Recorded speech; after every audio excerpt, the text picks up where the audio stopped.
अस्सलाम वालेकुम जी। चलें आज आप बता दें,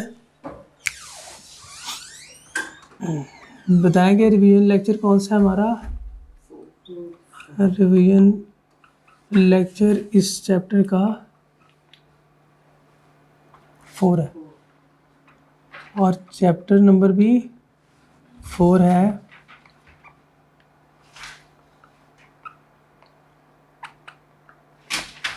फॉर्म्स थ्योरी।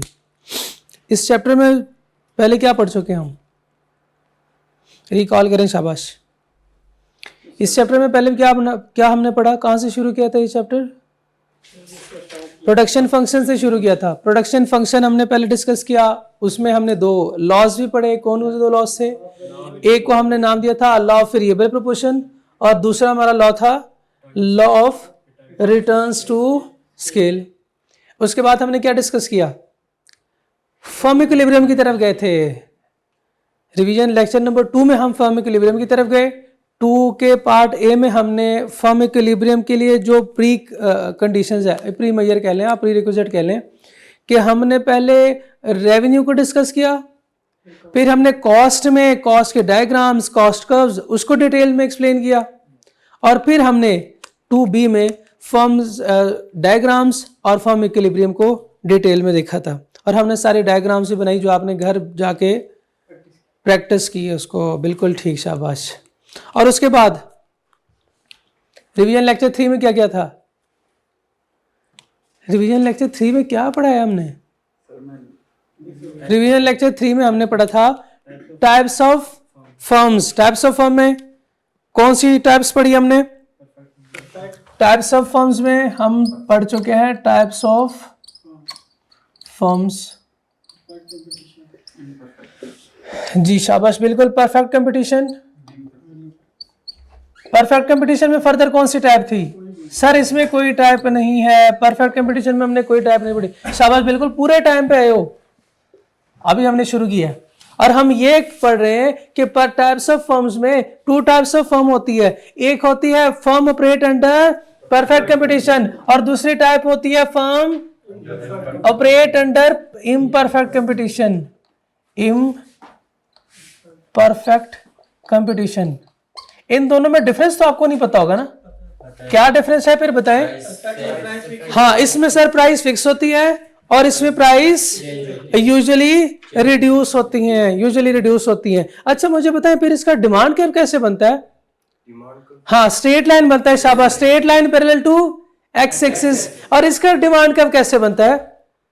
इसका डिमांड कर्व, यानी डिमांड कर्व से मुराद प्राइस कर्व, यानी प्राइस कर्व से मुराद यह है average revenue curve. Average revenue curve imperfect competition के केस में कैसे बनेगा? डाउनवर्ड स्लोप है, शाबाश, डाउनवर्ड स्लोप, डिक्रीज, क्योंकि प्राइस इसमें डिक्रीज हो रही है ना, प्राइस रिड्यूस। तो एवरेज रेवेन्यू कर्व। मुझे इसमें मार्जिनल रेवेन्यू कर्व बताएं कैसे बनेगा? सर वो भी स्ट्रेट लाइन, वो जैसे एवरेज रेवेन्यू का कर्व होगा, क्योंकि परफेक्ट कंपटीशन है। सो परफेक्ट कंपटीशन में हमने पढ़ा था price is equal to marginal revenue equal to average revenue. जबकि इसमें इम्परफेक्ट कंपटीशन के केस में प्राइस चूंकि रिड्यूस होती है तो मार्जिनल रेवेन्यू कर्व डिक्रीज होगा और एवरेज रेवेन्यू कर्व डिक्रीज होगा। इस तरह का कर्व बनता था एक, ये एवरेज रेवेन्यू कर्व और ये मार्जिनल, ये एवरेज रेवेन्यू कर्व था और ये मार्जिनल रेवेन्यू का कर्व था। और इस केस में ये है प्राइस इज इक्वल टू, ऐसे था, ठीक है। आगे चलें अब, चलो भाई आगे चलते हैं। कितना आगे जाना है अब कितना आगे जाना है? अब कितना आगे जाना है बताओ। हम आगे इतना जाते हैं कि हमने इम्परफेक्ट कंपटीशन में फिर फर्दर 4 टाइप्स आपने पढ़ी है। मैंने तो उसमें 3 टाइप्स बताई थी, चौथा आपने कहां से पढ़ा है, किससे पढ़ा है मेरा भाई? वो आपने I2B में पढ़ा होगा, लेकिन ये इकोनॉमिक्स है। इसमें हमने सबसे पहले मोनोपोलिस्टिक कंपटीशन को डिस्कस किया था। रिवीजन लेक्चर 3 में मोनोपोलिस्टिक कंपटीशन को डिस्कस किया था। आज हम क्या करने जा रहे हैं? आज हम करेंगे इंशाअल्लाह मोनोपोली को, और एक हमारा होगा आखिरी type of imperfect competition, oligopoly. आज हम सबसे पहले पढ़ने जा रहे हैं monopoly and then oligopoly. Quickly इसको रिवाइज ना करें। परफेक्ट कंपटीशन में नंबर ऑफ फर्म्स कितनी थी? मैनी नहीं थी, very large number of firms, उसमें लार्ज नंबर ऑफ फर्म्स थी। मैनी नंबर ऑफ फर्म्स तो मोनोपोलिस्टिक कंपटीशन में होती है, इसमें तो लार्ज नंबर ऑफ फर्म्स है, इसमें मैनी नंबर ऑफ फर्म्स है। क्या आप मुझे बता सकते हैं मोनोपोली में? मोनो का मतलब सिंगल, इसका मतलब एक होगा, एक फर्म है, एक ही सप्लायर होगा, एक फर्म होगी, पूरी की पूरी industry comprise of single firm. ठीक है, एक और चलें लगा तो ओलिगोपोली भी बता दें सर। फ्यू, अच्छा मैं आपको बताता हूं फ्यू से उसका क्या मुराद है। फ्यू वो कहता है more than two, more than two, यानी सर आप 3 कर लें या 20। मैं कहता हूं चलो एक तो यहां पे कवर हो गया, 3 से 20 तक इधर आ गए, 20 से थोड़े से ज्यादा होते हैं तो आप कहते हो सर ये मोनोपोलिस्टिक कंपटीशन है, बहुत ज्यादा होते हैं फिर आप कहते हैं सर ये परफेक्ट कंपटीशन है। तो बीच में ये 2 कहां गया? ये 2 किधर गया? 2 फर्म्स अगर होंगी तो क्या होगा? मैंने कहा ये इसका स्पेशल केस है, ये इसका स्पेशल केस है। इस स्पेशल केस को हम क्या नाम देते हैं? डुओपोली। और हमारे सिलेबस में डुओपोली नहीं है। मैंने तो बता दिया कि 2 हो तो डुओपोली, लेकिन हमारे सिलेबस में ये नहीं है। ठीक है, एक और सवाल आपसे पूछता हूं। Very large number of firms तो ठीक है, प्रोडक्ट कौन सी थी? होमोजेनियस, शाबाश, एग्जाम्पल भाई को याद है, एग मार्केट, चिकन मार्केट, बिल्कुल ठीक है। Monopolistic competition, many number of firms हैं, और मैंने आपको फीचर्स में बताया था कि अगर यहां पे लिखा हुआ है होमोजेनियस प्रोडक्ट तो हो सकता है इम्परफेक्ट कंपटीशन में जाके लिखा हो डिफरेंशिएटेड प्रोडक्ट, और वो डिफरेंशिएटेड प्रोडक्ट इधर लिखा हुआ था। और इसकी एग्जांपल क्या थी? इसकी एग्जांपल क्या थी? शाबाश जल्दी से बताएं जी। नहीं, इसकी एग्जांपल नाइकी, शाबाश, नाइकी सर्विस, हश पपीज, ये बिल्कुल इसकी एग्जांपल थी। हेयर एंड ब्यूटी सैलून्स इसकी एग्जांपल थी। इसमें डिफरेंशिएटेड प्रोडक्ट है। इसमें मुझे कोई बता देना मुझे ये बताएं कि प्रोडक्ट कौन सी होगी? प्रोडक्ट कौन सी होगी? हाँ बिल्कुल सिंगल प्रोडक्ट, तो मुझे भी पता है सिंगल प्रोडक्ट है। यूनिक प्रोडक्ट, क्योंकि बंदा यूनिक है तो प्रोडक्ट भी यूनिक होगी ना। यहाँ पे होमोजेनियस प्रोडक्ट क्यों नहीं हो सकती? यहाँ पे डिफरेंशिएटेड प्रोडक्ट क्यों नहीं हो सकती? क्योंकि सर बंदा एक है, सर बनाने वाला एक है, तो यहाँ पे डिफरेंशिएटेड प्रोडक्ट तो हो ही नहीं सकती। सर यहाँ पे होमोजेनियस प्रोडक्ट कैसे हो सकता है? यहाँ पे तो बंदा ही एक है, जब बनाने वाला एक हो तो वो प्रोडक्ट ही एक बनाएगा। उस प्रोडक्ट जैसा कोई दूसरी प्रोडक्ट नहीं है। बात समझ में आ रही है कि ये जो प्रोडक्ट है यहां पे यूनिक किस लिए? किस लिए? क्योंकि बनाने वाला सर एक है। अगर आप बनाएं और मैं बनाऊं तो हो सकता है वो चीज बिल्कुल सेम बने, पॉसिबल है, तो वो तो इधर थी चीज। हो सकता है एक प्रोडक्ट बिल्कुल डिफरेंट बने, बिल्कुल ये डिफरेंट है। ये 2 ही ऑप्शन है ना, 2 ही ऑप्शन है, या तो बिल्कुल सेम प्रोडक्ट बनेगी या वो प्रोडक्ट डिफरेंट होगी। अच्छा, अगर एक बंदा है, कोई कंपटीशन नहीं है, वही प्रोडक्ट बना रहा है, तो इसको हम क्या कहेंगे? Homogeneous product. इसको क्या हम डिफरेंशिएटेड प्रोडक्ट कहेंगे? नहीं, इसको हम क्या कहेंगे? यूनिक प्रोडक्ट है। उस जैसा प्रोडक्ट कोई नहीं, उस जैसा कोई नहीं। तो इसलिए इसमें एक तो सिंगल सप्लायर होता है और एक यूनिक प्रोडक्ट। अगर किसी ने गलती से भी कह दिया कि यूनिक प्रोडक्ट इसमें नहीं है, इसमें डिफरेंशिएटेड प्रोडक्ट है, तो मैं कहूंगा इसका मतलब यह है कि 2 प्रोडक्ट बनी है, बनाने वाले भी एक से ज्यादा हैं। जब बनाने वाले एक से ज्यादा होंगे तो वो मोनोपोली नहीं रही, मोनोपोली तो नहीं होगी। वो क्या होगा? Special case of oligopoly, duopoly, और वो ओलिगोपोली में चला जाएगा। ठीक है, क्लियर हो गया? चलें जी, डेफिनेशन तो यहां तक तो ठीक है। अब पढ़ते हैं किताब से, किताब में क्या लिखा हुआ है। जैसे हमने पहले डिस्कस किया परफेक्ट कंपटीशन को, फिर मोनोपोलिस्टिक कंपटीशन को, दोनों में पहले हमने डिफाइन किया था इसको, उसकी एग्जांपल सीखी, उसके बाद जो है वो इसके फीचर्स हमने डिटेल में डिस्कस किए। डेफिनेशन और फीचर्स समझ लें, एडवांटेज डिसएडवांटेजेस जो है वो आपको आते हैं। ये अच्छी तरह अगर समझ लिए ना तो वो कुछ भी नहीं है जी। डेफिनेशन को सीखे देखें। Monopoly is a market situation, ये वो मार्केट स्ट्रक्चर है जिसमें सिंगल सप्लायर है। अंडरलाइन करें, जिसमें क्या है, सिंगल सप्लायर। डिफरेंशिएट करना चाहें तो आप क्या करेंगे कि परफेक्ट कंपटीशन में क्या था, लार्ज नंबर ऑफ सप्लायर्स, और मोनोपोलिस्टिक कंपटीशन में क्या पढ़ा था हमने, मेनी सप्लायर्स। आ जाए बैठे, मेनी सप्लायर्स। और मोनोपोली के केस में सिर्फ एक ही बंदा, और विद कंप्लीट कंट्रोल को छोड़े, और ये सेल करता है यूनिक प्रोडक्ट। ठीक है, ये लिखा हुआ विद कंप्लीट कंट्रोल और आउटपुट एंड। जब कोई और है ही नहीं, मार्केट में ही एक बंदा है, तो मुझे बताएं क्या प्राइस सेट करने वाला कोई और होगा, आउटपुट बनाने वाला कोई और होगा, कि एक ही बंदा होगा? एक ही बंदा है, बनाने वाला भी वही है, प्राइस भी उसने सेट करनी है, या कोई और आएगा? कोई खलाई मखलूक नहीं है, एक ही बंदा, वही बनाएगा भी वही और बेचेगा भी वही, प्राइस भी वो खुद ही सेट करेगा। ठीक है, मुझे बताएं परफेक्ट कंपटीशन में जो फर्म होती है उसका आउटपुट या प्राइस पे कोई कंट्रोल होता है? परफेक्ट कंपटीशन के केस में कोई कंट्रोल नहीं होता, जीरो इन्फ्लुएंस। और मोनोपोलिस्टिक कंपटीशन के केस में बिल्कुल होता है, लेकिन स्लाइट इन्फ्लुएंस होता है, थोड़ा इन्फ्लुएंस होता है बिल्कुल उस पर। माशाल्लाह भाई माशाल्लाह, आ जाए बैठे। एग्जाम्पल इसकी क्या हो सकती है?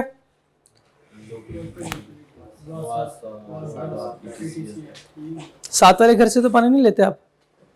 साथ वाले घर से लेते हैं। साथ वालों को कौन सप्लाई कर रहा है? साथ वालों को भी तो वापडा चोरी जैसे मर्जी करें, जैसे मर्जी करें, लेकिन सप्लाई करने वाला कौन है? किसी जमाने में पीटीसीएल की भी मोनोपोली हुआ करती थी, अब तो स्ट्रॉन्ग फाइबर और दूसरे भी आ गए ना। पाकिस्तान रेलवे, इनकी अभी तक मोनोपोली है, अभी तक इनकी मोनोपोली है। कोई दूसरी ट्रेनें तो नहीं चल पड़ी हैं। माइक्रोसॉफ्ट विंडोज अभी भी है, लेकिन मेरा ख्याल है अभी iOS ने जो है वो, लेकिन ठीक है, ये एग्जांपल तो थी ना, पहले तो थी। कॉन्सेप्ट समझ आ गया आपको? बात पे ठीक है। फीचर्स ऑफ मोनोपोली, डेफिनेशन समझ ली, कोई कंफ्यूजन? आगे चलें। फीचर्स ऑफ मोनोपोली या मोनोपोलिस्ट फर्म, जो फर्म होती है अंडर मोनोपोली उसको मोनोपोलिस्ट फर्म कहते हैं। इसमें क्या है, डेफिनेशन से देखें। सिंगल सप्लायर, अगर यहां पे दो लिखूं मैं कि टू सप्लायर, सर मोनोपोली नहीं रहेगी। प्रोडक्ट इज यूनिक, अगर तो ये होमोजीनियस प्रोडक्ट है तो क्या होगा?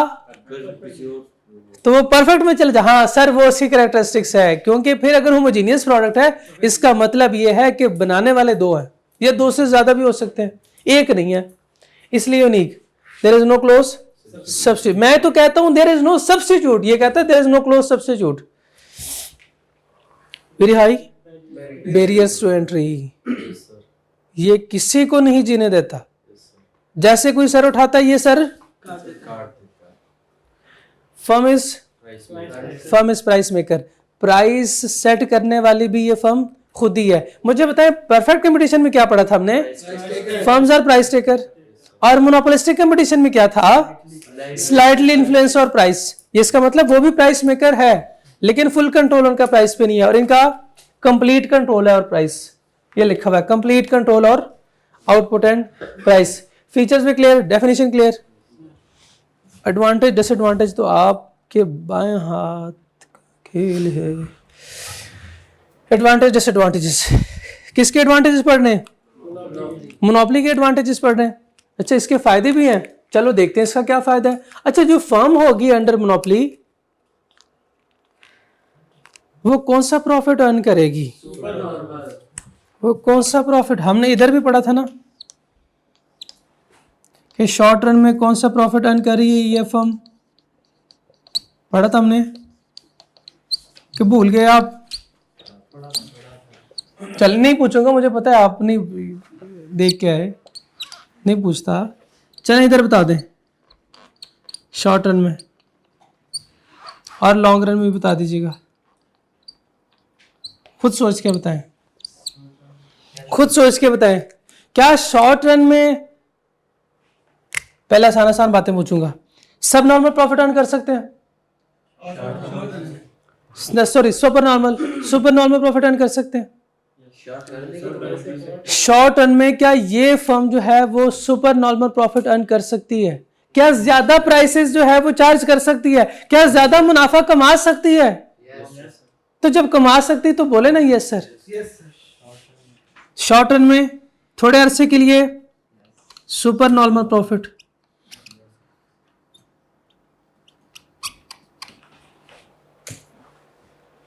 ठीक है। एक और सवाल, क्या नॉर्मल प्रॉफिट अर्न कर सकती है? शॉर्ट रन में नॉर्मल प्रॉफिट क्या अर्न कर सकती है ये फर्म? बिल्कुल सर कर सकती है।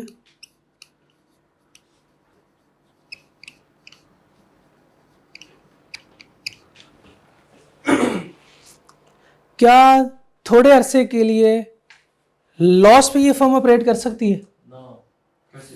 चल यहाँ पे दो स्कूल ऑफ थॉट है, छोड़ देता हूँ मैं। ये है सब नॉर्मल प्रॉफिट, अभी हमें नहीं पता, हम देखते हैं कि क्या ये कर सकती है नहीं कर सकती। सब नॉर्मल, हाँ बिल्कुल, अच्छा आपके जहन में ये सवाल आया, बहुत अच्छा है, बहुत अच्छी बात है, इसलिए मैं नहीं बता रहा अभी। चलें जी बताएं, लॉन्ग रन में सुपर नॉर्मल प्रॉफिट, इस पे तो सारे कह रहे हैं सुपर नॉर्मल प्रॉफिट। इसका मतलब इत्तेफाक राय से ये फैसला हुआ है कि बिल्कुल कल ईद नहीं होगी, सुपर नॉर्मल प्रॉफिट है। सुपर नॉर्मल प्रॉफिट, आप भी तो ये कह रहे थे। It earns super normal profit in long run, और मैं कहता हूं इसके साथ अगर आप लिख लें कि शॉर्ट रन में भी, तो गलत नहीं होगा, चूंकि इनका कंट्रोल होता है किसके ऊपर? प्राइस पे इनका फुल कंट्रोल है, तो ये अपनी मर्जी से ज्यादा प्राइस चार्ज कर सकते हैं। अपनी मर्जी से उन्होंने ज्यादा प्राइसेस रखी, बिजली की प्राइसेस जो हैं, बिजली की कीमतें बढ़ गई, आप क्या करोगे? आप मजबूर हो, ये नेसेसिटीज ऑफ लाइफ है, आप इसके बगैर नहीं रह सकते, तो आपको ज्यादा प्राइस पे करना पड़ेगी। जब ज्यादा प्राइस पे करेंगे उनको ज्यादा मुनाफा होगा, जब ज्यादा मुनाफा होगा तो कौन सा प्रॉफिट अर्न करेगी? Super normal profit. It earns super normal profit. अगर ये कहें कि सर हम 50 साल तक जो है वो प्राइसेस, इलेक्ट्रिसिटी की प्राइसेस बढ़ा रहे हैं, तो आप कुछ कर सकते हैं? नहीं। And can invest in research and development to improve quality of the product. वो बिजली की क्वालिटी को बढ़ा सकते हैं, इंक्रीज कर सकते हैं, इंप्रूव कर सकते हैं। कैसे कर सकते हैं? क्यों नहीं कर सकते? क्या कैसे करें सर? अब इलेक्ट्रिसिटी आ रही है थ्रू ब्लूटूथ, वायरलेस इलेक्ट्रिसिटी, ये तो मैंने एक एग्जांपल दी है। हो सकता है कोई दूसरी कंपनी हो, इसकी जगह पे पाकिस्तान रेलवे ले लेते हैं, वो अपने ट्रेनों को बेहतर नहीं कर सकते? वो ज्यादा मुनाफा कमाएं, आपसे ज्यादा पैसे चार्ज करें, और फिर क्या करें? नई ट्रेनें जो कि कभी स्टेबिलिटी ऑफ प्राइसेस, इनकी प्राइस कभी स्टेबल नहीं हो सकती। आपके कान क्यों नहीं खड़े हुए? आपके कान क्यों नहीं खड़े हुए? सर इनकी मर्जी है, वो जो मर्जी प्राइस सेट करें, और हमेशा ये तो हाई प्राइस सेट करेंगे, तो यहां पे इंस्टेबिलिटी क्यों आएगी? यहां पे ऐसे क्यों होगा कि कभी प्राइस बहुत कम है, कभी मॉडरेट प्राइस है, तो कभी प्राइस बहुत ज्यादा है? यहां पे तो हमेशा के लिए प्राइसेस हाई होंगी। स्टेबल सिर्फ नहीं, high prices set by monopolist, ये लोग खुद कर रहे हैं, कोई पूछने वाला नहीं। Instead of market forces, monopolist tries to make prices stable. Benefit from economies of scale,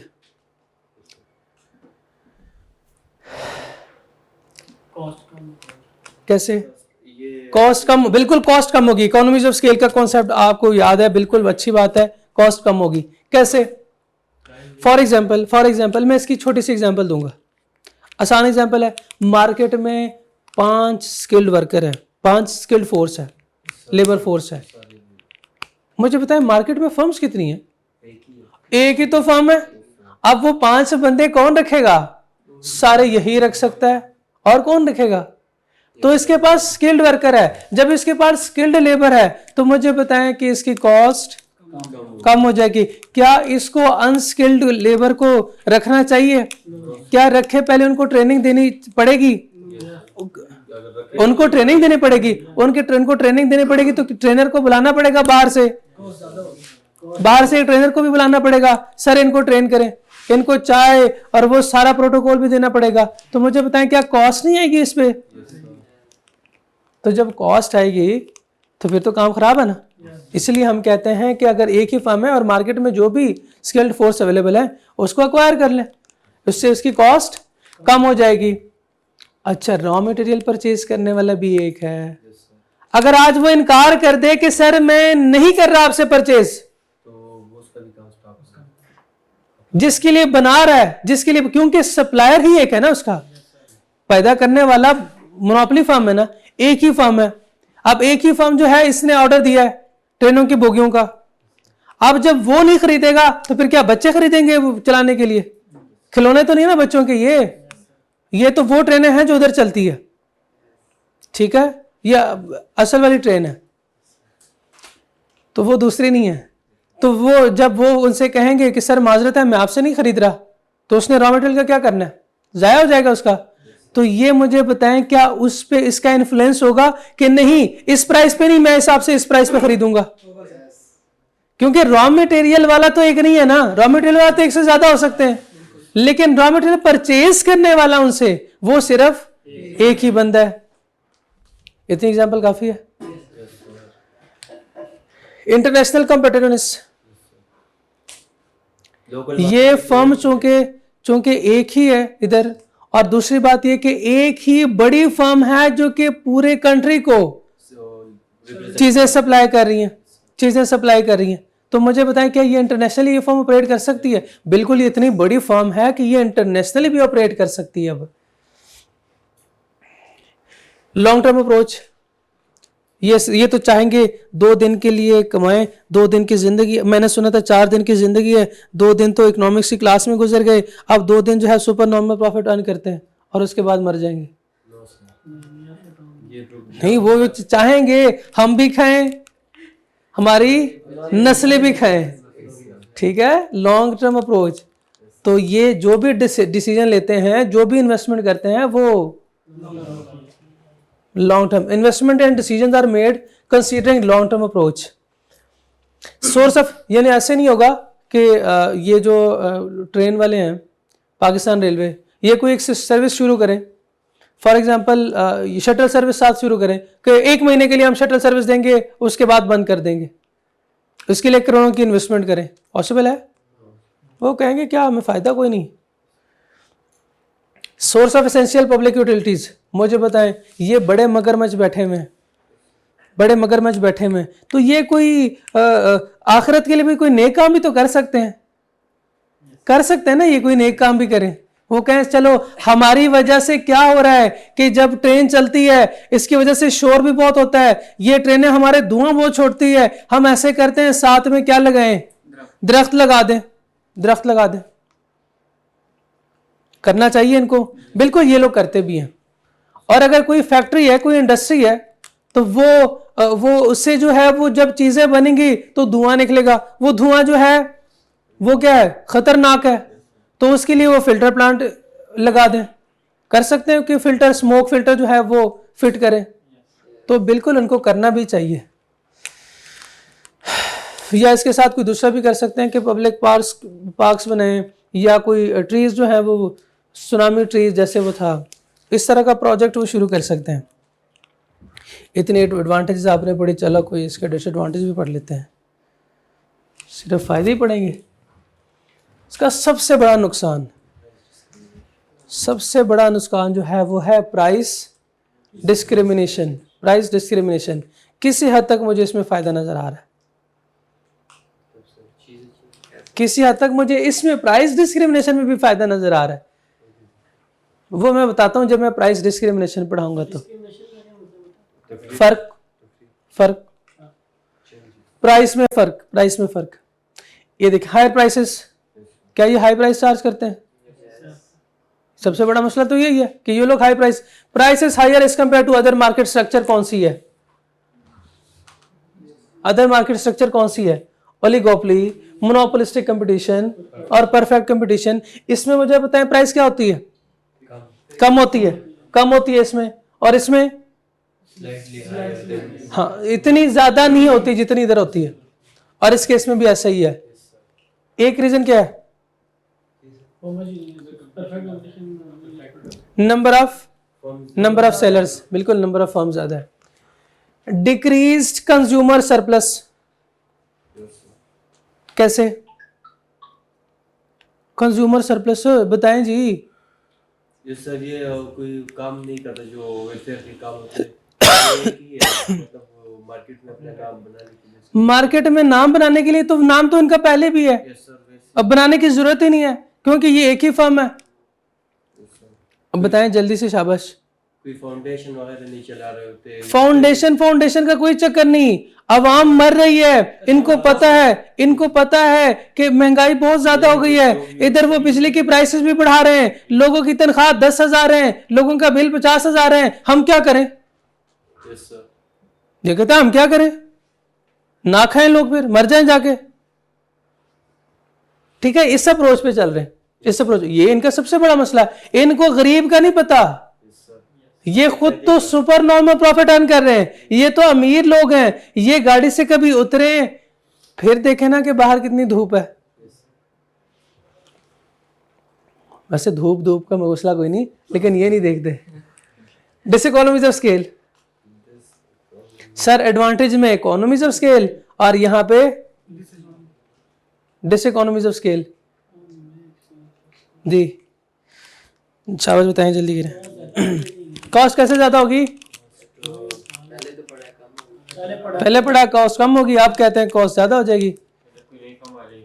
जब नई फर्म आएगी कैसे? मोनोपोली है, क्यों आएगी?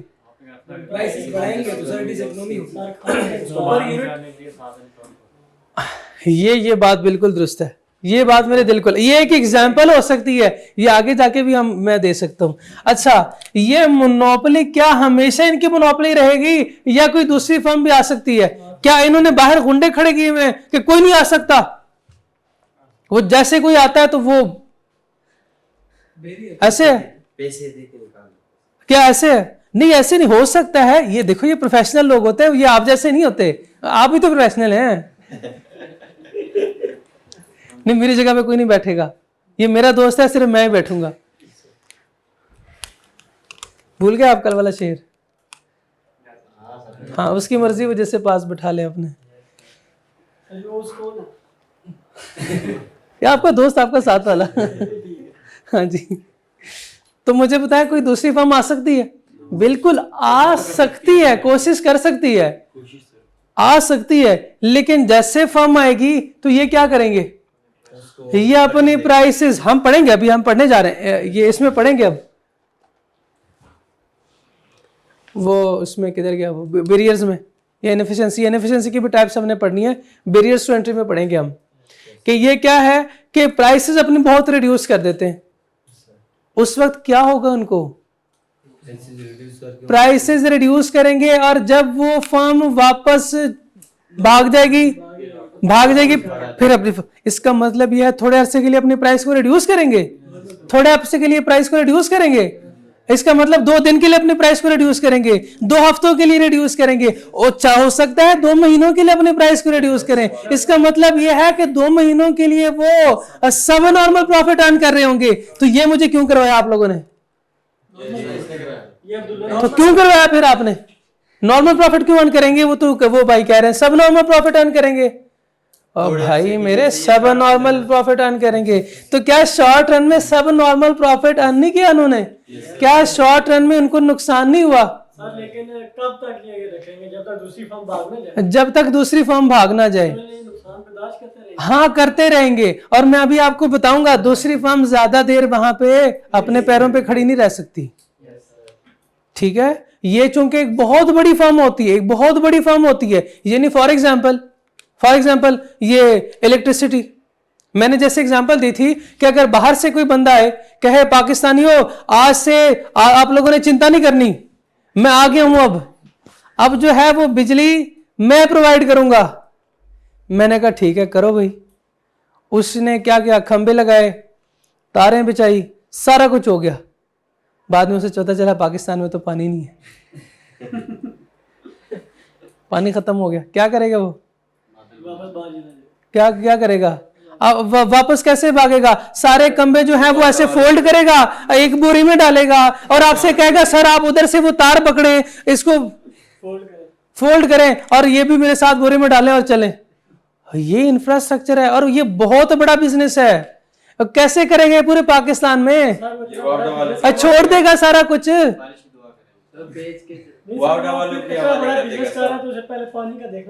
हाँ देखना चाहिए। और जब उसने देखा कि पाकिस्तान में पानी नहीं है तो मुझे बताएं क्या वो आएगा? यही तो मोनोपोली है। ये भी है, आगे पढ़ेंगे बैरियर्स में, ठीक है। वो सारी प्लानिंग करते हैं। तो अब इसको रेस करूं? इजाजत है ना सबकी? चले आप बताएं फिर, ये तीनों प्रॉफिट कमा सकते हैं सब नॉर्मल में, शॉर्ट टर्म में। Less motivated towards innovation. मैंने चीज बनाई, यूनिक प्रोडक्ट है, आपका दिल करे फिर भी आप यही बिजली इस्तेमाल करेंगे, ना करें फिर भी आपने यही बिजली इस्तेमाल करनी। मैं नहीं कर रहा इनोवेट, इसको मैं नहीं कर रहा, मेरी मर्जी। जैसे आप देख रहे हैं वही ट्रेनें जो है वो 50 साल पहले भी चल रही थी और अभी भी चल रही हैं। इंफीरियर क्वालिटी ऑफ प्रोडक्ट, सबसे बड़ी एग्जांपल यही है। आए रोज जो है वो यहाँ पे ये एक्सीडेंट हो गया, उधर एक्सीडेंट हो गया। इनएफिशिएंसीज, ये मोस्ट इनएफिशिएंट फर्म होती है, most inefficient. Different types of inefficiency हम पढ़ेंगे, इसको प्रोडक्ट इनएफिशिएंसी, प्रोडक्टिव, और एक्स इनएफिशिएंसी आगे इसकी टाइप आएगी। एक ये और एक ये आगे हम पढ़ने जा रहे हैं।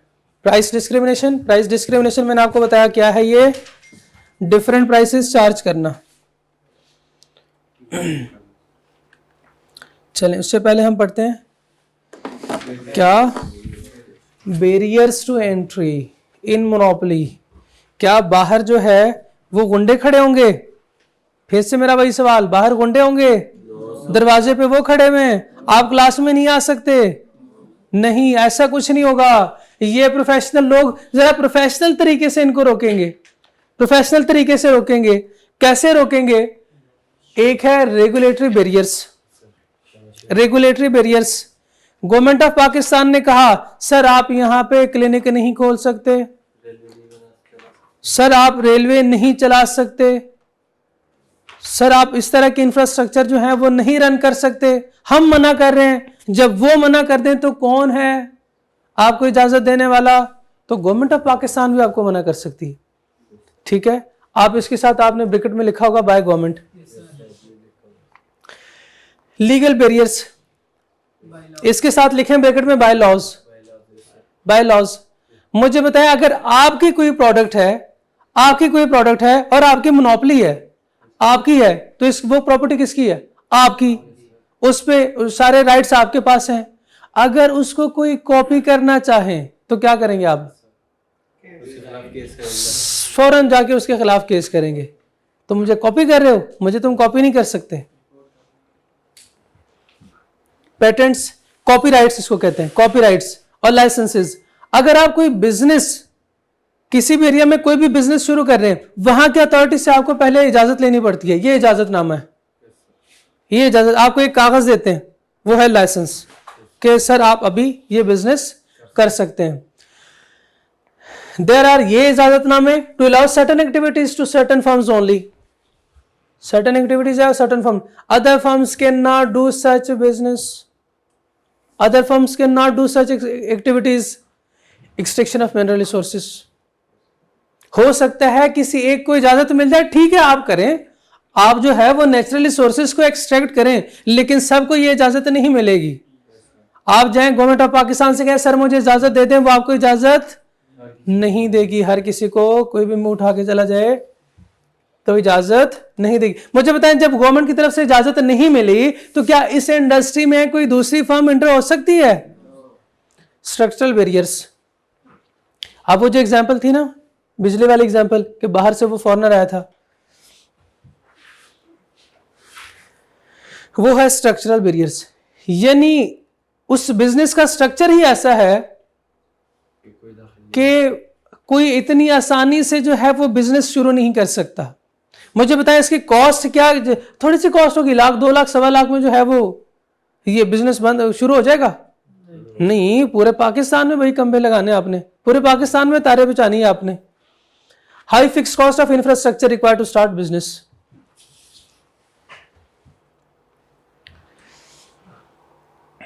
अच्छा मुझे बताएं ये जो एग्जिस्टिंग फर्म है, ये जो फर्म थी, इसको देख के क्या ऐसे करेगी हाथ खोल के सर आप आ सकते हैं, वेलकम वेलकम सर आप आ सकते हैं, सर आप आ सकते हैं? क्या होगा फिर, क्या होगा? ये फर्म क्या करेगी? इसकी मोनोपोली खत्म हो जाएगी। अगर तो दूसरी फर्म इंटर होती है तो इसकी तो मोनोपोली खत्म हो गई, इसकी तो अब कोई नहीं सुनेगा, इसको तो प्राइस अपनी रिड्यूस करनी पड़ेगी क्योंकि इसका कंपेटिटर आ गया। जैसे कंपेटिटर आता है प्राइसेस रिड्यूस हो जाती है। हमने चैप्टर 2 में भी पढ़ा था, ठीक है, चैप्टर 2 में हमने पढ़ा था प्राइसेस रिड्यूस हो जाता है। मोनोपोली है, ये क्या करते हैं कि अपनी प्राइस रिड्यूस कर देते हैं। इसने चूंकि दूसरी फर्म जो आई थी, लेट्स सपोज फॉर एग्जांपल वो फर्म आई, उन्होंने सारे खंबे लगाए, उन्होंने तारें बिछाई। अब जब तारें बिछाई तो इसने कहा मैं 1 यूनिट दे रहा था फॉर एग्जांपल पहले 50 रुपीज पर यूनिट, अब मैं दे रहा हूं ये 20 रुपए पर यूनिट। और ये चूंकि न्यू फर्म है, ऑलरेडी इन्होंने इतना खर्चा बर्दाश्त किया है, न्यू फर्म है ऑलरेडी बड़ा खर्चा किया है। अब ये क्या चाहेंगे? प्रॉफिट कमाएं। कॉस्ट इनको पड़ रही है फॉर एग्जांपल 40, ये तो कॉस्ट से भी कम पे ऑपरेट कर रहे हैं, 20 रुपए पे 1 यूनिट बेच रहे हैं, 20 रुपए का 1 यूनिट बेच रहे हैं। ये कितने का बेचेंगे? मुझे बताएं ये कितने का, मिनिमम कितने का बेच, मिनिमम कितने का बेच सकते हैं? मिनिमम 40 का ही बेच सकते हैं, इससे ज्यादा कम नहीं कर सकते। अगर फॉर एग्जांपल ये कम करते हैं तो क्या होगा? नुकसान हो जाएगा। क्या नुकसान होगा? ठीक है, ये भी फर्म कहे कि चलो कोई बात नहीं नुकसान पे ही बेचते हैं, तो क्या ज्यादा अरसे तक, लंबे अरसे तक ये नुकसान पे फर्म बेच सकती है? नहीं बेच सकती। क्या करेगी फर्म? मार्केट से एग्जैक्ट, मार्केट से जब ये फर्म भाग जाएगी तो ये फिर अपना असली चेहरा दिखाएंगे। फर्म ये वाली फर्म वापस प्राइसेस को इंक्रीज करेंगे और जितनी पहले प्राइस हो सकता है उससे ज्यादा हो सकता है उससे भी ज्यादा हो, तो ये फिर वापस सुपर नॉर्मल प्रॉफिट अर्न करेगी। और इस प्राइस को, ये प्राइस को रिड्यूस करने को हम क्या कहते हैं? प्रीडेटरी या डंपिंग प्राइसिंग। ये वो स्ट्रेटेजी है to sell goods at much lower price to drive other firms out of the market, out of the market. यानी इसने प्राइस इतनी रिड्यूस की कि दूसरी फर्म सरवाइव ना कर सकी और इसको फर्म से आउट किया। And then increasing the price once again they leave. जैसे वो चले गए, जैसे वो छोड़ गए, वापस इन्होंने अपनी प्राइसेस बढ़ा दी। कंट्रोल ओवर की इनपुट्स, पहले मैंने एग्जांपल दिया। फॉर एग्जांपल रॉ मटेरियल वाला जो है उससे कहें सर मैं ही एक वाहिद बंदा हूं जो आपसे चीजें परचेज कर रहा हूं, मैं आपसे नहीं ले रहा। या फिर उसके साथ कॉन्ट्रैक्ट कर लें कि आप किसी और को नहीं बेचेंगे, यही चीजें जो है वो आप किसी और को नहीं बेचेंगे। अगर when essentials input of an industry is controlled by certain producers only, cotton, sugar cane, इसने एग्जांपल दिए। Competitors can not produce output if they, जब कोई दूसरी कंपनी आएगी, कंपेटिटर आएगा, वो तो प्रोड्यूस ही नहीं कर सकेगा। क्यों? क्योंकि उसके पास रॉ मटेरियल ही नहीं है, उसके पास इनपुट ही नहीं है।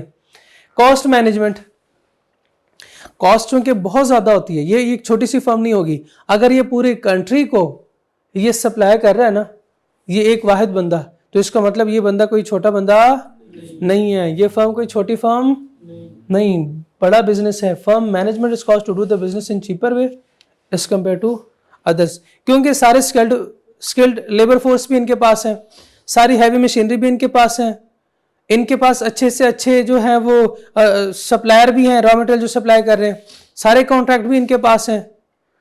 तो ये मच चीपर या मच लोअर रेट पे ये फर्म ऑपरेट करती है। Various clear? कोई कंफ्यूजन, कोई सवाल जवाब? कोई नहीं, आगे चलें। अच्छा, एक इनएफिशिएंसी भी हमने पढ़ी थी कि कुछ इनएफिशिएंसी भी होती है। ये फर्म जो है वो इंतहाई घटिया नहीं है, इनएफिशिएंट फर्म है। इनएफिशिएंसीज इन मोनोपोली कौन सी दो थी वहां पे लिखा हुआ था, प्रोडक्टिव इनएफिशिएंसी भी हो सकती है और एक्स इनएफिशिएंसी भी हो सकती है। प्रोडक्टिव का ताल्लुक होता है प्रोडक्शन के साथ इसका ताल्लुक होता है, और प्रोडक्शन जो है वो अगर तो लोवेस्ट कॉस्ट पे है तो फिर फायदा है इसका। जैसे आपने रिवीजन लेक्चर नंबर 1 में कहा था, सर अकाउंटिंग वाले कहते हैं कि कॉस्ट अगर कम से कम है तो प्रॉफिट क्या होगा, ज्यादा होगा। लेकिन हमने पढ़ा ये मोस्ट इनएफिशिएंट फर्म है, इनकी कॉस्ट क्या होगी, लोवेस्ट कॉस्ट नहीं होगी। Productive inefficiency occur when a firm is not producing at its lowest unit cost, यानी एक यूनिट जो है, देखें ये फर्म जो है इनको पता है कि आपने चीज हमसे ही खरीदनी है, आपको जरूरत है ना, तो आपने ये चीज हमसे ही खरीदनी है, आप कहीं और नहीं जा सकते। जब आप कहीं और नहीं जा सकते तो ये ध्यान नहीं रखेंगे यार प्राइस ना कॉस्ट कम से कम हो तो हम थोड़ा ज़्यादा प्राइस चार्ज कर सकते हैं। ये कहें कॉस्ट जितनी मर्जी ज़्यादा हो हम प्राइसेस भी ज़्यादा कर सकते हैं। इसे हाँ अपने हिसाब से चलेंगे, इनको फ़र्क नहीं पड़ता। X inefficiencies in a firm fails to technically efficient, लिखा fails to be technically efficient. इसको तो छोड़ने, सिर्फ ये देख लें, एब्सेंस ऑफ कंपेटिटिव प्रेशर। जब कंपेटिटर का प्रेशर ही कोई नहीं, एक ही बंदा है रेस में, एक ही बंदा दौड़ रहा है, तो मुझे बताया फर्स्ट कौन आएगा? वो क्यों आएगा भाई? उसका कंपेटिटर क्यों नहीं आ सकता? सर कोई है ही नहीं। जब है ही नहीं तो वो क्या किचवे की स्पीड भागेगा या किचवे की स्पीड भागेगा? हाँ, तो वो किचवे की स्पीड जाएगा। वो कहेगा कि मैं ही एक बंदा हूं और जीतना तो मैंने, चाहे जो मर्जी हो जाए। Lack of motivation to follow best practices. Class में 2 स्टूडेंट बैठे हुए हैं, कंपटीशन होगी, मुकाबला होगा, वो तगड़ा मुकाबला होगा। और अगर क्लास में एक स्टूडेंट बैठा हुआ है तो वो कहता है मेरा मुकाबला है जी, हमेशा वही जीतेगा, फिर उसका अपना आप कभी नहीं जीतेगा। अच्छा, ये टर्म एक्स किस लिए यूज करते हैं हम? क्रॉस इन किसके लिए यूज करते हैं? नॉट के लिए। एफिशिएंसी नहीं है क्योंकि दूसरा बंदा कोई नहीं है। क्रॉस का मतलब 2 बंदे होंगे ना, कोई कंपेटिटर होगा। आ गया वो जिसका आपको इंतजार था। प्राइस डिस्क्रिमिनेशन कहते हैं। कहां पे पढ़ा था इससे पहले हमने? चैप्टर नंबर 2 में। चैप्टर नंबर 2 लर्निंग ऑब्जेक्टिव 2 या 3, मेरा ख्याल है 3 था। प्रैक्टिकल इंपॉर्टेंस ऑफ 2 भी था। लर्निंग ऑब्जेक्टिव 2 वो प्राइस डिस्क्रिमिनेशन था या प्राइस डिटर्मिनेशन था? वो प्राइस डिटर्मिनेशन था लर्निंग ऑब्जेक्टिव 2 चैप्टर 2 में। चैप्टर 3 में था प्राइस डिस्क्रिमिनेशन, पेज नंबर 52 और पेज नंबर 25 पे भी है। ये कितने साल हो गए पढ़ाते? Price discrimination means charging different consumer different prices for same product. इसी एग्जांपल नहीं देता, एक ही शर्ट है, आसान एग्जांपल है। आप कहां से ले रहे हैं? इचरा बाजार से ले रहे हैं। बताएं क्या प्राइस मिलेगी आपको? क्या प्राइस आज बता, खोलें अपनी दुकान, चले जी, कितनी प्राइस मिलेगी आपको? 200 मिलेगी। शाबाश, बिल्कुल ठीक है, सस्ते दुकानदार, 200 रुपए प्राइस मिलेगी। जब आप MM आलम आएंगे, वहां पे आप दुकान में बैठे हुए, जरा चौड़े होकर बैठे हुए, आपको पता है MM आलम पे आपकी दुकान है, तो अच्छे कस्टमर आएंगे। हाँ, आपके साथ वाला नहीं आएगा, क्योंकि उससे पता है MM आलम पे वो नहीं जा सकता। तो वहां पे क्या प्राइस मिलेगी आपको? उसी शर्ट की क्या प्राइस मिलेगी? 2000 प्राइस मिलेगी आपको, उसी शर्ट की 2000 प्राइस मिलेगी। एक ही शर्ट है, MM आलम में आपको 2000 की मिल रही है, इचरा बाजार में आपको 200 की मिल रही है। आप कहेंगे ये ज्यादती क्यों?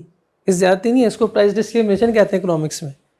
ठीक है, ये प्राइस में इसको प्राइस डिस्क्रिमिनेशन। प्रोडक्ट क्या है? एक है, सेम प्रोडक्ट है। आप और आपके दोस्त, आप और आपके साथ वाला 2 लोग हैं, आपको 200 और आपके दोस्त को 2000, डिफरेंट प्राइसेस चार्ज हो रही हैं आपको दोनों को। इसी को प्राइस डिस्क्रिमिनेशन कहते हैं। अब लफ्ज डिस्क्रिमिनेशन समझ आ गया? फर्क, ये फर्क है प्राइस में, डिफरेंट प्राइसेस चार्ज हो रही हैं। इसकी एग्जांपल वो दे रहा है, LESCO charging different prices for electricity. Product same है, सेम प्रोडक्ट है, सेम प्रोडक्ट है, इलेक्ट्रिसिटी है, सेम प्रोडक्ट है, लेस्को वो चार्ज कर रही है डिफरेंट कमर्शियल यूजर को और डोमेस्टिक यूजर को डिफरेंट प्राइसेस। डिफरेंट कंज्यूमर है ना, डिफरेंट कंज्यूमर है। मुझे बताएं, जो कमर्शियल यूजर हैं, क्या उनको और डोमेस्टिक वाले को सेम रेट मिलता है? नहीं, डिफरेंट होता है ना, ये तो हमें पता है डिफरेंट है। प्रोडक्ट क्या है? सेम है। तो same product, different consumer and different prices. Railway charges different rates for different commodities. Business class नहीं, बिजनेस क्लास नहीं। आप जब कोई चीज जो है वो फॉर एग्जांपल थ्रू रेलवे बेचते हैं, पहले ऐसे ही होता था, या अगर आप अभी जो है वो कोरियर की भी एग्जांपल ले सकते हैं। जब आप कोई चीज बेचते हैं तो वो सबसे पहले क्या करते हैं? बॉक्स खोलते हैं, चेक करते हैं, आपसे सवाल पूछते हैं, सर इसके अंदर क्या है? आप कहते हैं सर जो मर्जी हो, आप ये जो है वो मैंने भेजना है कराची। वो कहता है नहीं सर, वो डिपेंड करता है ना, अगर आपका जो है वो इसमें फोन है तो ये वोलेटाइल है, ये टूट भी सकता है। सर वो ज्यादा ड्यू केयर के साथ फिर हम रखते हैं। आप खामोश हो गए। आपने कहा सर मैं कह रहा हूं ना आप अंदर रखें, बस जैसे भी है ले जाएं। उसने कहा नहीं सर मैं देखूंगा। उसने जैसे खोला उसके अंदर चर्च। उसने कहा सर अगर इसके अंदर कोई मिठाई होती तो उसका रेट डिफरेंट है, लेकिन इसके अंदर चर्च है तो उसका रेट डिफरेंट है, और इसके अंदर अगर मोबाइल फोन होता तो फिर रेट उसका डीएनई डिफरेंट। कंज्यूमर को वो क्या कर रहा है? डिफरेंट प्राइसेस चार्ज कर रहा है।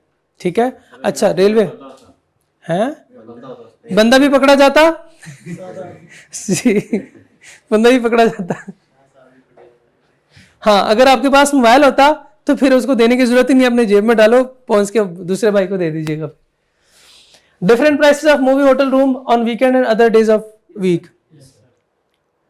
एक ही प्रोडक्ट है, वही आपने मूवी देखनी है, क्या नाम है उसका? एनिमल, अभी जो नई आई है, क्या है फिर? आपको साथ साथ देख रहे हैं ना। तो वीकेंड पे अगर वो जाता है तो डिफरेंट रेट है। चलें छोड़े, इसकी एग्जांपल छोड़े, लाहौर में भी मैच हुआ है थोड़े दिन पहले। वीकेंड पे प्राइस और थी, और जब जुमेरात को मैच था तब प्राइस और थी।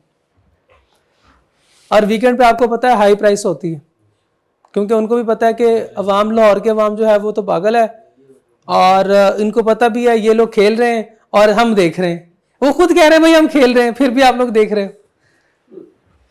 Seller giving high discount on bulk buying as compare to small buying. अगर आप 2 चीजें ले रहे हो तो प्राइस आपको ज्यादा चार्ज कर रहा है, लेकिन अगर आप जब उनसे कहते हो सर मैंने तो 10 किलो एप्पल लेने, तो वो कहते चलो प्राइस थोड़ी सी कम कर देता हूं, बल्कि आप खुद जो है वो उनसे एक्सपेक्ट करते हो कि यह प्राइस जो है वो कम करेगा। Price cut offer for off season product भी, ये भी ऐसा ही है कि ईद के दिनों में उस पर, या 14 अगस्त पे, 23 मार्च पे आपको पता है कि डिस्काउंट लग जाते हैं। वही चीज़ आपको डिफरेंट रेट्स में फिर, तो और महंगा हो जाता है कहाँ पे? हाँ कुछ चीज़ें जो है वो सस्ती भी होती हैं, कुछ चीज़ें सस्ती हो जाती हैं। आप अगर द्रास पे सर्च करें अभी भी जो है उस पर डिफरेंट ऑफर्स, डिफरेंट सेल आपको मिलेंगी। चल अगर ये एग्जांपल आपको पसंद ना आई तो जैसी ही सर्दियाँ गर्मियाँ शुरू होती हैं, सर्दियाँ ख़त्म होती हैं, बताएं सर्दियों का स्टॉक पे 50% of, 70% of. Pre conditions for price discrimination, firm should be price maker. अगर ये फर्म प्राइस मेकर खुद नहीं है, खुद ये फर्म प्राइस सेट नहीं कर रही, तो मुझे बताएं क्या ये प्राइस डिस्क्रिमिनेशन कर सकती है? और जब वो खुद कर नहीं सकती, प्राइस अपनी प्राइस खुद नहीं सेट कर सकती, तो वो आपको क्या ज्यादा प्राइस चार्ज करेगी, इनको क्या कम प्राइस चार्ज करेगी? तो इसके लिए जरूरी है कि वो खुद भी प्राइस मेकर हो। सेग्रीगेशन ऑफ मार्केट्स, दो मार्केट्स होने चाहिए, एक मार्केट इचरा बाजार, दूसरी मार्केट एमएम आलम, एक इचरा बाजार दूसरी MM Alam. Prevention from resale, इसका क्या मतलब है? मैं आपको सस्ती चीज बेचूं, मैं आपको सस्ती चीज बेचूं, मैं कहां बैठा हूं इचरा बाजार में, आप वही शर्ट जो है वो जाके एमएम आलम पे लगा दो, मेरी तो दुकान बंद ना होगी। ऐसी होगा, मोनोपोली वाले जो हैं वो ऐसे नहीं करने देते, वो कहते हैं आप इसको दोबारा रीसेल नहीं कर सकते, seller must be able to prevent. देखिए अब अगर आप कहें कि सर ये तो पॉसिबल नहीं है, तो नहीं होगा पॉसिबल, लेकिन किताब में लिखा हुआ प्री कंडीशन है तो है, ठीक है, अब इसको एक्सेप्ट कर लें। अगर आपके जहन में ये बात आ रही है ना कि सर ये कैसे होगा, वो प्रिवेंट कैसे कर सकता है?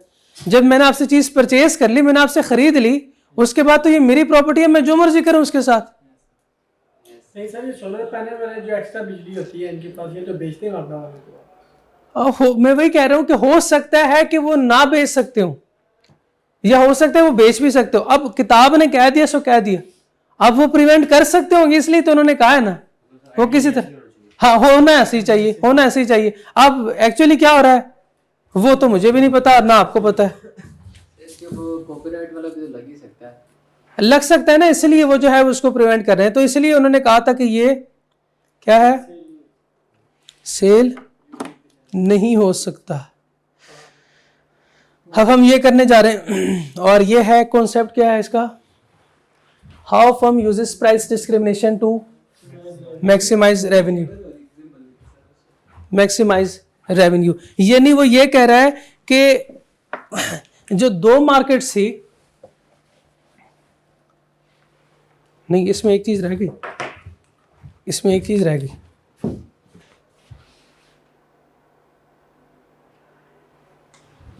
सेग्रीगेशन ऑफ मार्केट्स में देखें, at least two different groups of buyers, इसके साथ लिखा हुआ each group of buyer must have a different elasticity of demand. Different elasticity of demand, different elasticity of demand किसे कहते हैं?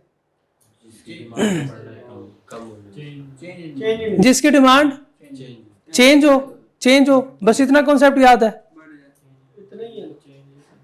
सर है ही इतना, सर है ही इतना। चलें देखते हैं कि क्या वो कहता है। मुझे बताएं अगर डिमांड इलास्टिक है, मुझे बस इतना बता दें, डिमांड इलास्टिक है, मैं प्राइस को इंक्रीज कर रहा हूं, क्या होगा? डिमांड कम हो जाएगी। और अगर डिमांड इनइलास्टिक है, प्राइस को इंक्रीज करने से क्या होगा? कर सकते हैं। डिमांड इनइलास्टिक है तो मुझे बताएं क्या प्राइसेस को इंक्रीज कर सकते हैं? और अगर डिमांड इलास्टिक है तो आप प्राइस को इंक्रीज कर सकते हैं।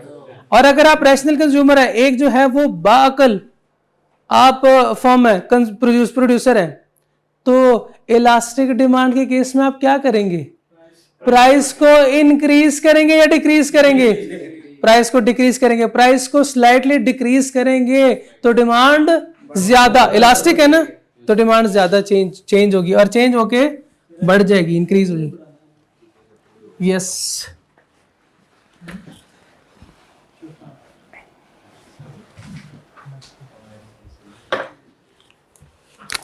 कितनी फर्म होनी चाहिए? एटलीस्ट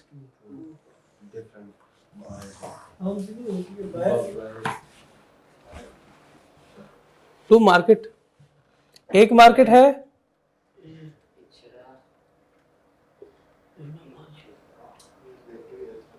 एक एमएम आलम,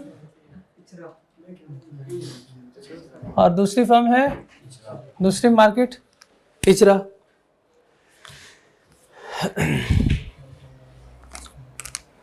डिफरेंट इलास्टिसिटी के साथ। मुझे बताएं एमएम आलम में लोग जो रह रहे हैं वो आप जैसे हैं? यार हमारे कैसे आप जैसे हैं? हमने दो कान इससे मतलब कभी उन लोगों का आपने देखा नहीं, उनकी 4 टांगे होती हैं भाई, वो गाड़ी पे आते जाते हैं, आपको क्या पता?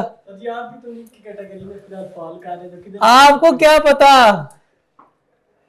पता चल जाता है। इनके डिमांड इन इलास्टिक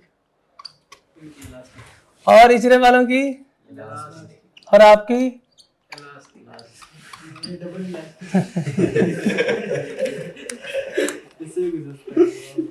बड़े सस्ते बाप जी। बताएं क्या करूं? इन इलास्टिक है, इन इलास्टिक डिमांड का ड्रॉ करवाएं, इन इलास्टिक डिमांड का ड्रॉ करवाएं, ठीक है? नहीं डिमांड हाँ ठीक है वाले, ठीक है वाले। इधर क्या लिखूं?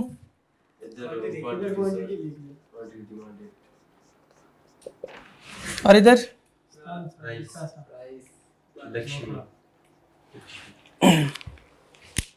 और दूसरी फॉर्म, ठीक है?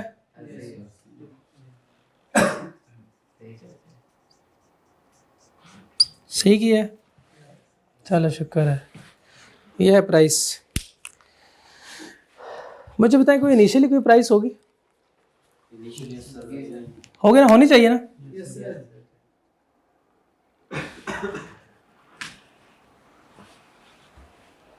वो होगी ये और ये, पी नोट कर लें। ओके और ये क्या है?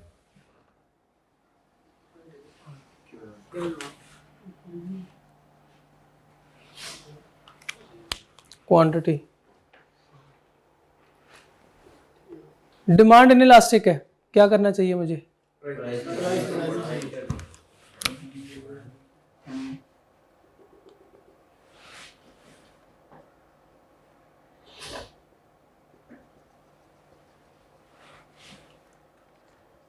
P1 क्या किया मैंने?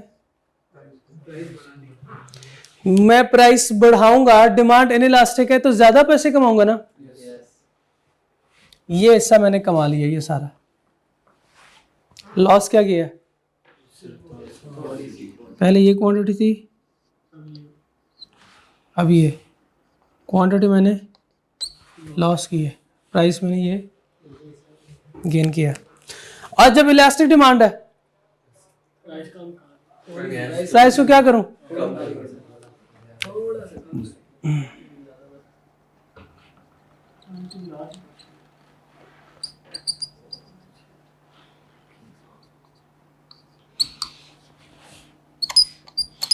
ये क्या किया मैंने? और ये क्या हुआ? क्वांटिटी बढ़ गई। क्वांटिटी देखिए, गौर से देखें, मुझे बताएं क्या क्वांटिटी बढ़ी है? क्या प्राइस कम हुई है और क्वांटिटी बढ़ी है? ये जब प्राइस कम हुई तो क्या हुआ? जब प्राइस कम हुई तो क्या हुआ भाई? लॉस हुआ ना।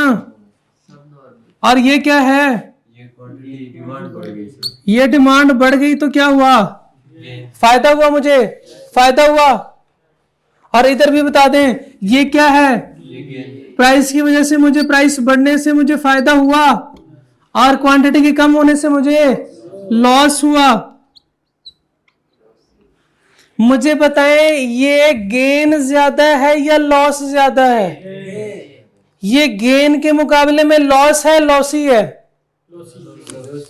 लॉस जो है वो थोड़ा सा है ना, और गेन ज्यादा है। इसको आप कह सकते हैं ये गेना और ये लॉसी। गेन ज्यादा है, लॉस ज्यादा है? गेन ज्यादा है। इलास्टिक के केस में भी गेन ज्यादा है और इन इलास्टिक के केस में भी गेन ज्यादा है। इसका मतलब तो ये हुआ प्राइस डिस्क्रिमिनेशन के केस में हम दोनों जगह प्रॉफिट, और दोनों जगह प्रॉफिट का मतलब रेवेन्यू ज्यादा, यानी आपका गेन ज्यादा है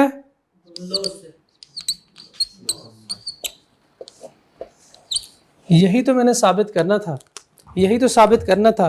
कैसे फर्म प्राइस डिस्क्रिमिनेशन करेगी? यानी आप ये हरगिज ना सोचें कि अगर कोई एक फर्म है, कि अगर एक फर्म है, मैं अगर फर्म हूं, इचरा में कोई चीज बेच रहा हूं तो उसमें मुझे नुकसान होगा कि 200 की चीज बेच रहा हूं। नहीं, हरगिज नहीं, ये नहीं सोचना, क्योंकि इसकी डिमांड आपकी बढ़ गई है।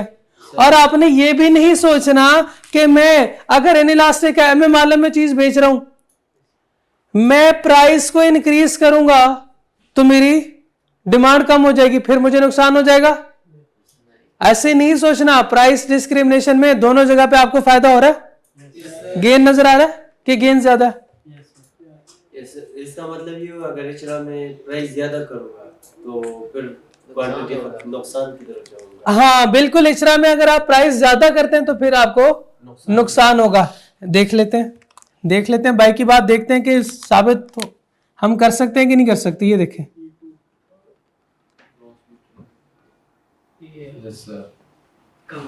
प्राइस इंक्रीज करने से हमें फायदा होगा।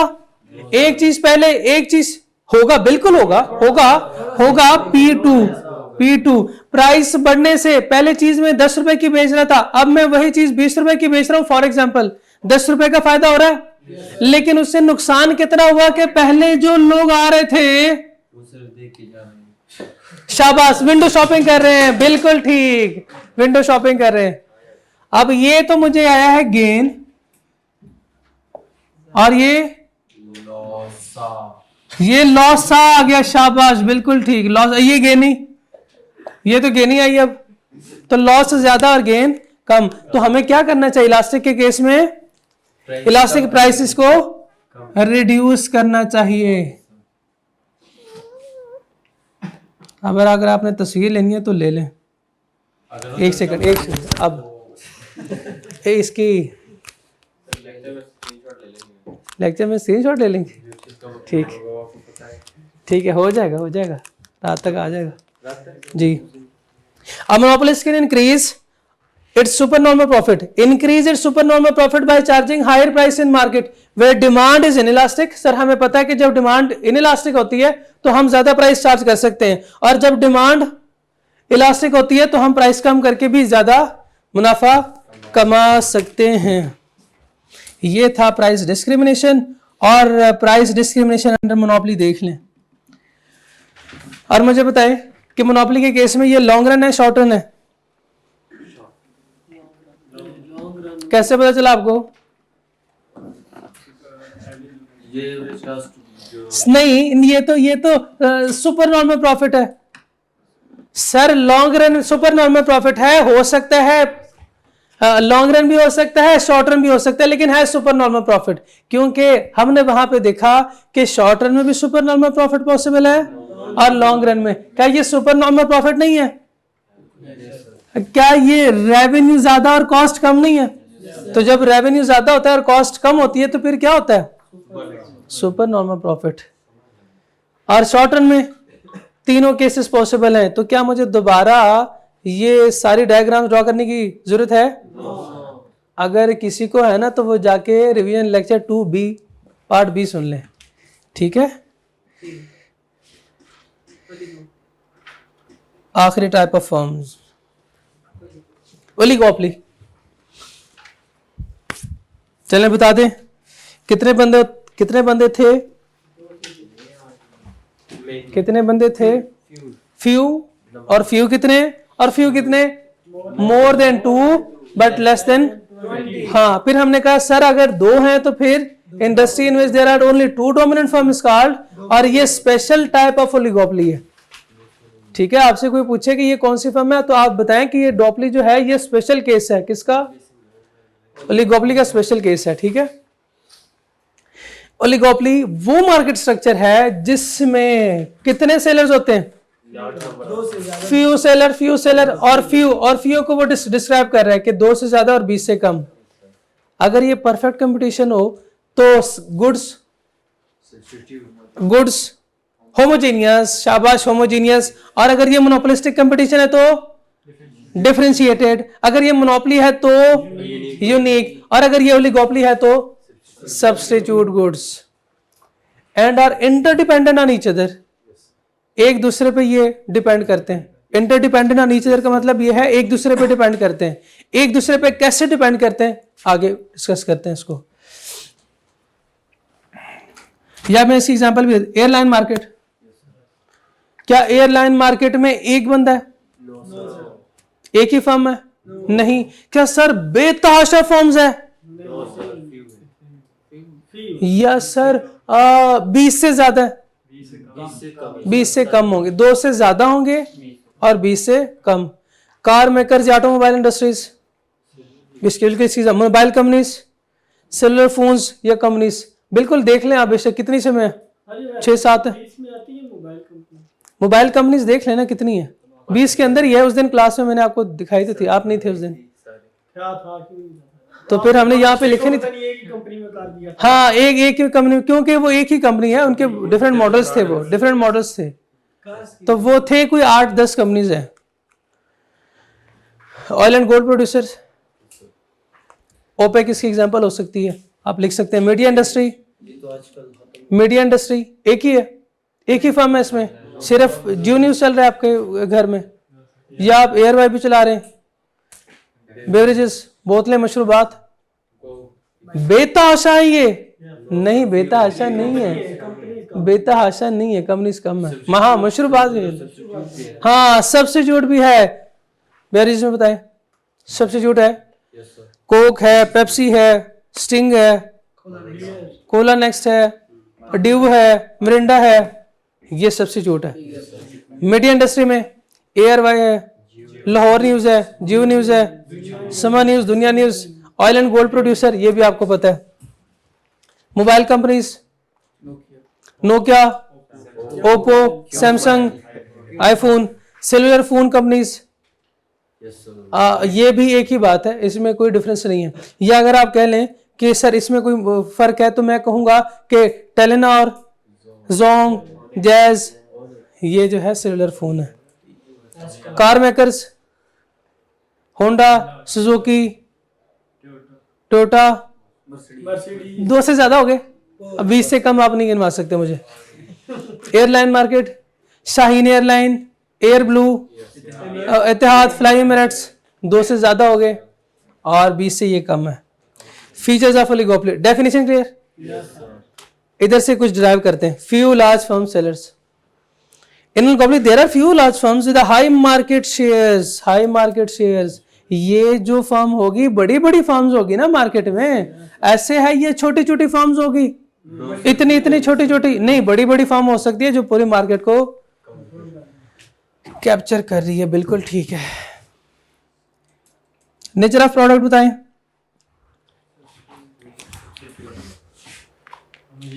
होमोजेनियस, डिफरेंशिएटेड, ये है नेचुरल रिसोर्सेज और ये man made resources. Interdependence of firm, एक दूसरे पे कैसे ये इंहिसार करती है, एक दूसरे पे कैसे डिपेंड करती है, एक दूसरे पे कैसे डिपेंड करेगी। अगर सब्स्टिट्यूट की प्राइस ज्यादा हो गई तो मुझे क्या करना चाहिए? सब्स्टिट्यूट की प्राइस ज्यादा होगी, मुझे क्या करना चाहिए? मुझे प्राइसेस अपनी नहीं करनी चाहिए कम। क्यों करनी चाहिए? ऑलरेडी सब्स्टिट्यूट से कम है, ऑलरेडी उसके जो कस्टमर है वो मेरे पास आ रहे हैं, तो मैं क्यों करूं? मुझे नहीं करने चाहिए। वो ज्यादा कर रहा है तो उसके नुकसान उसको होगा। Products are substitute with high cross elasticity. Cross elasticity का पता है?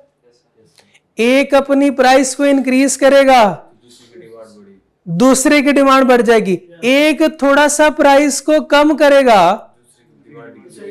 इसकी प्राइस, इसकी डिमांड कम होगी, दूसरे की डिमांड कम हो जाएगी, इसकी ज्यादा होगी दूसरे की, और दूसरे को भी फिर मजबूरन कम करना पड़ेगा। और जब दूसरा भी प्राइस कम करेगा तो क्या होगा? फिर इक्वल, फिर जो है वो ये कहेगा, इसका दोस्त इसको मशवरा देगा, यार प्राइसेस थोड़ी सी कम करो। इकोनॉमिक्स के टीचर ने क्लास में बताया था कि जब प्राइस कम होती है तो डिमांड बढ़ जाती है, और सर ने ये भी तो बताया था कि जब चाहे डिमांड इलास्टिक हो, इलास्टिक डिमांड में प्राइस को रिड्यूस करेंगे तो डिमांड बढ़ जाएगी।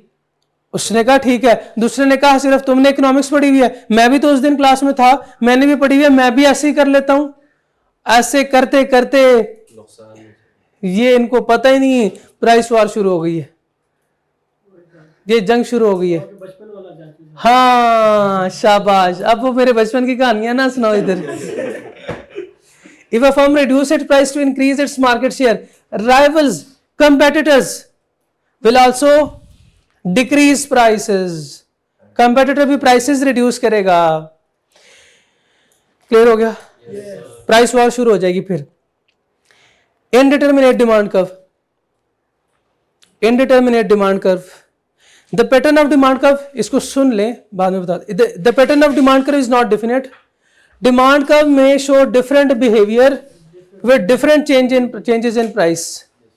ठीक है, डिफरेंट बिहेवियर, यानी सीधी सादी बात नहीं है जो पहले हम चैप्टर 2 में डिमांड कर्व हमने पढ़ी है, उस तरह की नहीं बनेगी, स्ट्रेट लाइन नहीं बनेगी डिमांड कर्व। फिर कैसे बनेगी वो देखते हैं। हाई बैरियर्स टू एंट्री, अगर परफेक्ट कंपटीशन मैं पढ़ता तो कोई बैरियर टू एंट्री नहीं है, फ्री एंट्री एंड एग्जिट है। मोनोपोलिस्टिक कंपटीशन में है तो सही लेकिन लो है, बैरियर टू एंट्री कम है। और अगर मैं मोनोपोली स्ट्रक्चर में हूं, no barrier to entry, monopoly में हूं, नो बैरियर टू एंट्री होगा वहां पे तो होगा high, very high barrier to entry. और ओलिगोपोली के केस में large firm create high barriers to entry. Monopoly में तो बिल्कुल जो है वो चक्कर ही कोई नहीं। हाँ बिल्कुल ठीक कह रहे हैं, लेकिन यहाँ पे भी सख्ती है। Entry in the market is difficult but not impossible. Possible है, इम्पॉसिबल नहीं, पॉसिबल है। मैक्सिमम एडवर्टीजमेंट, ये कुछ लोग हैं। अब कुछ है, जैसे आप कुछ लोग हैं तो कुछ लोगों ने आगे बढ़ना है, आपने अपने दोस्त से आगे बढ़ना है। क्या करोगे आप? ज्यादा पढ़ोगे ना, टेस्ट देंगे। हाँ, एक तरीका तो ये है, दोस्त को पीछे छोड़ दें, दोस्त को उड़ा दें। Good substitute each other. Oligopolist engage in advertisement, ज्यादा एडवर्टीजमेंट करेंगे तो क्या होगा? चीज डिमांड ज्यादा हो जाएगी ना। एडवर्टीजमेंट, डिटरमिनेंट्स ऑफ डिमांड भूल गए आप, पहला लेक्चर आप भूल गए, डिटरमिनेंट्स ऑफ डिमांड।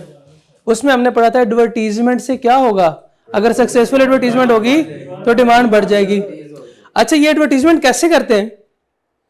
पैकिंग बदल देते हैं, और वही टूथपेस्ट है, कभी रंग उसमें जो आता है वो सफेद है, कभी आता है उसमें वो पिंक कलर की जो है वो ऐसे कुछ आता है, कलर चेंज कर देते हैं, या फिर उसकी जो है वो उसका बॉक्स चेंज कर देते हैं, डिजाइन चेंज कर देते हैं, बस यही है। हाँ, सेलिब्रिटी जो है वो इसको प्रमोट करते हैं। जैसे पेप्सी है, बाबर आजम कर रहे थे। अब जो है वो बाबर आजम उनको पसंद नहीं आया कुछ लोगों को, क्योंकि 3-4 मैचेस से परफॉर्म नहीं करे। अब नसीम शाह से करवा रहे हैं। ठीक है बेटा, फिर तो हो गई सक्सेसफुल एडवर्टीजमेंट इंक्रीज डिमांड। अगर इस तरह की एडवर्टीजमेंट होगी, बेड़ा गर्क हो जाएगा उनका। मुझे लगता है as goods are good substitute of each other. Oligopolists engage in advertisement and other sales promotional activity to retain and attract customer. Lack of market information. Consumer in such a market do not have perfect knowledge of market. Consumer को पता नहीं होता sir कि वो, और आपको पता नहीं चलने देते। वही चीज है जब नहीं चली, जैसे इंडिया में बीफ बर्गर नहीं चला, हम गाय माता को ज़िबा करेंगे, वो बर्गर खाएंगे, ला हौला वला कुव्वत। क्या किया उन्होंने? अब बीफ बर्गर को नाम दिया, बीफ बर्गर की जगह पे उन्होंने आलू महाराज बर्गर कर दिया। अब बस हाँ, उसमें से बीफ निकाल के वहां पे आलू भर दिए, ये आलू महाराज बर्गर। अब सब जो है वो बड़े शौक से खा रहे हैं, खुशी खा रहे हैं। इनको क्या पता इनके साथ क्या हुआ है। Firms are different in size, different in size. जिसके पास मार्केट के जितने शेयर्स हैं उसने उतना ही मार्केट को कैप्चर किया। अगर किसी के पास ज्यादा है, लेकिन ऐसे नहीं होगा कि छोटी छोटी फर्म होगी, छोटी छोटी फर्म्स नहीं होंगी इसमें। सम फर्म में बी लार्ज, सम में बी स्मॉल। हो सकता है कि इक्वल शेयर हो, लेकिन हो सकता है कि कम भी हो। Large firm usually try to buy merge with small firms. देखें, इसलिए तो ये ओलिगोपोली मार्केट है, इसलिए तो ओलिगोपोली मार्केट है कि कुछ फर्म्स हो सकता है कि दो तीन फर्म जो है उनके पास 20 शेयर हैं, 20% है। यानी फॉर एग्जांपल 5 टोटल फर्म्स है, एक के पास 25 है, दूसरे के पास 25 है, तीसरे के पास 20 है, इसके पास भी 20 है, टोटल कितना हुआ? 90 हो गया ना। ये क्या ओलिगोपोली है ना। एक के पास 1 है, दूसरे के पास 2% है, तीसरे के पास 3% है, इसके पास 4% है, पीछे कितना रह गया?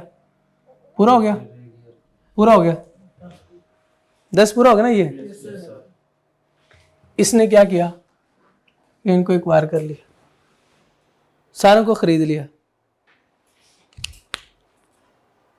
कर सकती है ये फर्म कि नहीं कर सकती? कर सकती है ना। उनको कहते हैं भाई, हाँ भाई बता कितने में बिकेगा। आगे से वो भी बता देते हैं कितने में बिकूंगा, कहते 150 में बिकूंगा। हाँ जी। Advantage and disadvantage of oligopoly. कीमत नहीं बतानी चाहिए, क्यों? हो है नहीं इसलिए, है नहीं इसलिए। अच्छा, क्या वो फिर क्या कहेंगे? 2 टकेंगे, नहीं लेता मैं, जा। चलिए चलिए। Advantages and disadvantage of oligopoly. Members of oligopoly may set prices through an agreement. May set price through an agreement. Cartel करेंगे। मेरा ख्याल है आज तक ये आज के लिए ना भाई, ज़्यादा हो जाएगा फिर।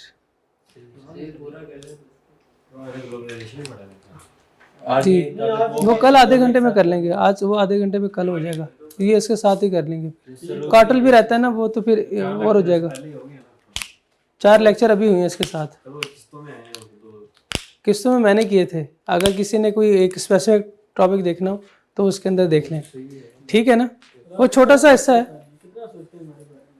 जी, अब छोटा सा वो हिस्सा रह गया, बस थोड़ा सा ही, वो कल कर लेंगे। फिर कार्टल रह गया और वो ग्लोबलाइजेशन जी, हाँ जी, वो फिर कल कर लेंगे, ठीक है। आधा घंटा फिर सर से ले लेंगे, ठीक है सर जी। जज़ाकल्लाह जी, अस्सलाम वालेकुम।